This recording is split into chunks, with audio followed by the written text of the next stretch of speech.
Rolling. Sound is speeding. All right. Interview at Music Box Theater with Buck. Take one. Okay.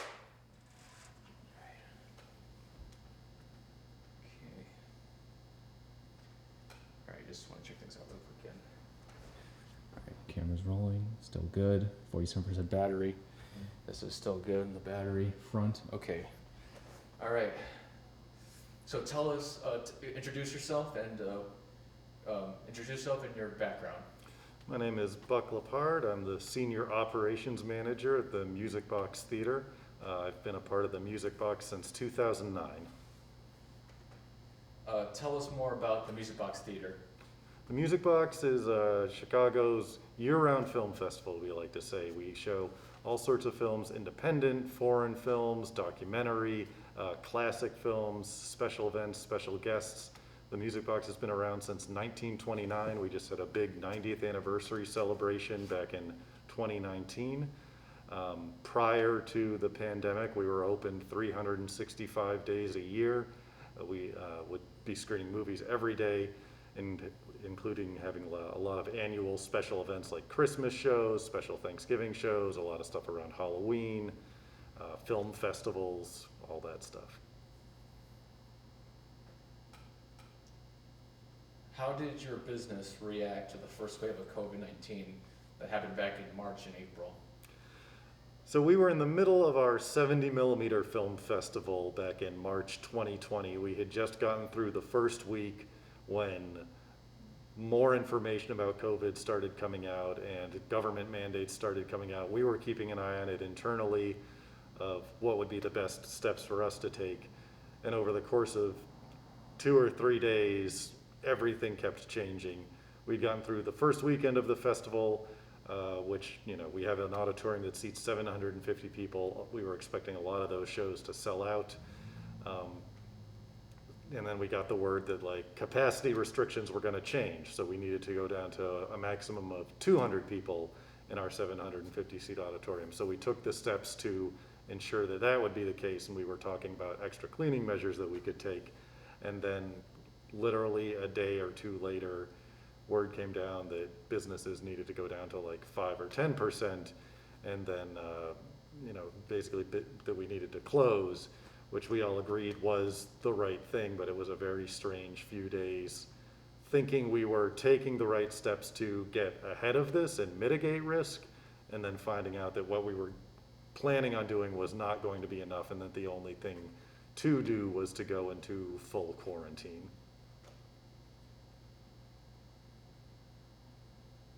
And then after we closed, there was discussions about, we had to determine what the timeline was going to be for how long we would be closed and how long,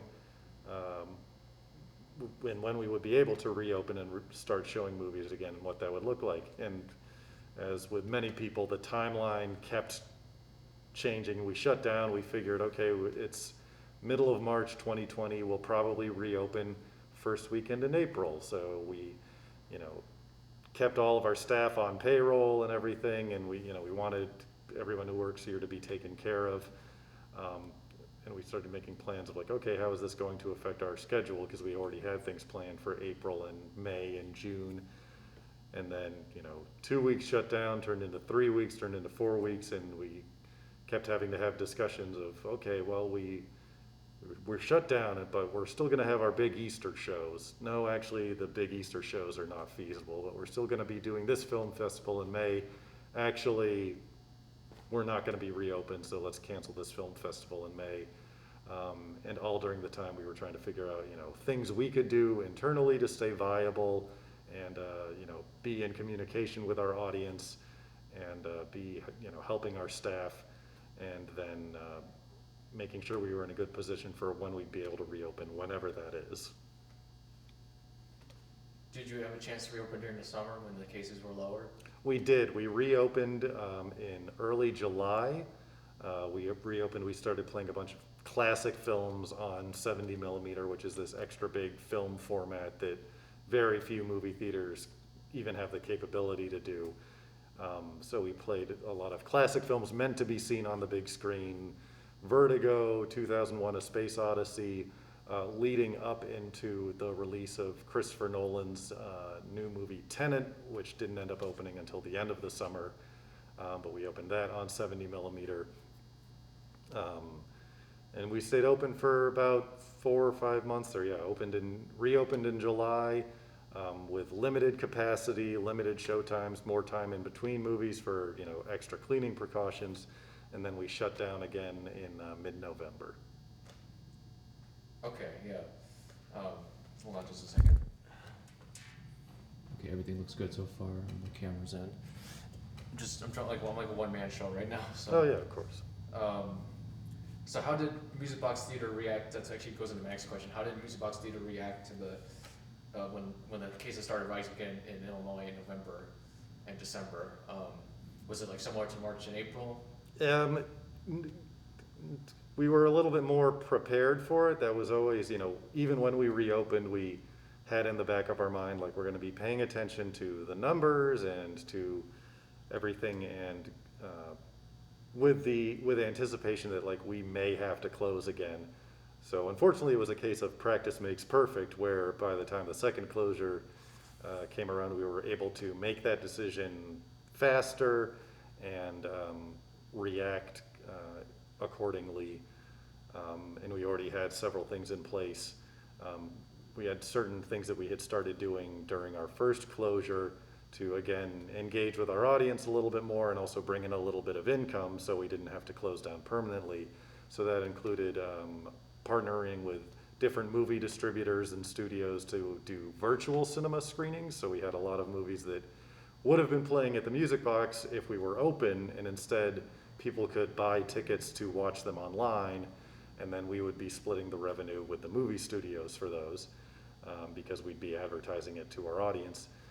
We had to-go concessions available for curbside pickup every weekend, and we started partnering with different businesses to do special packages. So, you can pick up popcorn and soda and candy, and then this week it comes with books that benefit Carpe Librum, or this week it comes with bagels to benefit the Steingold's Deli, which just opened next door to us.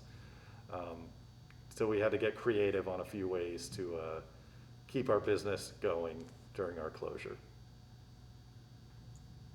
And the second time we closed, we were able to implement all of those a lot faster, because we didn't have to spend so much time brainstorming and figuring out, like, what we were capable of doing and what we were not capable of doing in the situation. Bad luck with the Steingold bagels. They relatively new compared to the Music Box, and they're already like pandemic and just kind of shutter, very tight restrictions. Yeah. But I'm glad you were able to help them out there. What is I was going to say something else, but then I slipped my mind, unfortunately. So how are you doing? How is the Music Box doing as of right now in 2021, in March 2021? Well, we've just reopened again.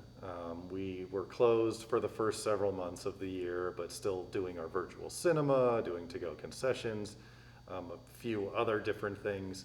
We launched our own virtual cinema platform called Music Box Direct, so people can watch all of our movies online in one specific location, because in the beginnings it was like, this movie is available on this website, this movie is available on this other website, but with Music Box Direct it's like, okay, here's everything you need all in one convenient space for our audience, and here's dozens of movies available at your fingertips. We've just reopened again for in-person screenings the past couple of weekends. We're open right now only on Fridays, Saturdays, and Sundays for 2 or 3 shows a day. We've been doing, and with very limited capacity, we have, again, an auditorium that seats 750 people, and we're only allowing up to 50 people in that room with very strict cleaning procedures, mask mandates, social distancing. But we have a great audience. Everyone's been very respectful and very appreciative. And we have not had to have any situations. We haven't had any viral videos of, man gets kicked out of movie theater for not wearing mask. People are mostly just happy that we're open and happy to be back at the movies. We've continued to do the other things like the virtual cinema and the to-go concessions. We've also been doing a lot of, for our 70-seat auditorium, we've been renting it out for private rentals, private screenings for small parties of around 10 people or so. You can rent the small auditorium, bring in a DVD or Blu-ray of your own, and watch it in a very controlled environment.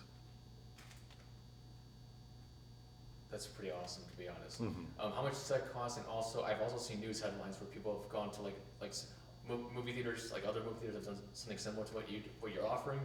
And so people brought like their own video game consoles to the movie theater. Has anyone like done that where they brought like their own console to plug it up, hook it up, and start playing games? We haven't done that just yet. We haven't done video games yet just because of the way our projectors are set up, as the projector booth and the screen are in separate rooms, so there's not an easy hookup for to run a cable for a console from our projector to still have access to be able to play it.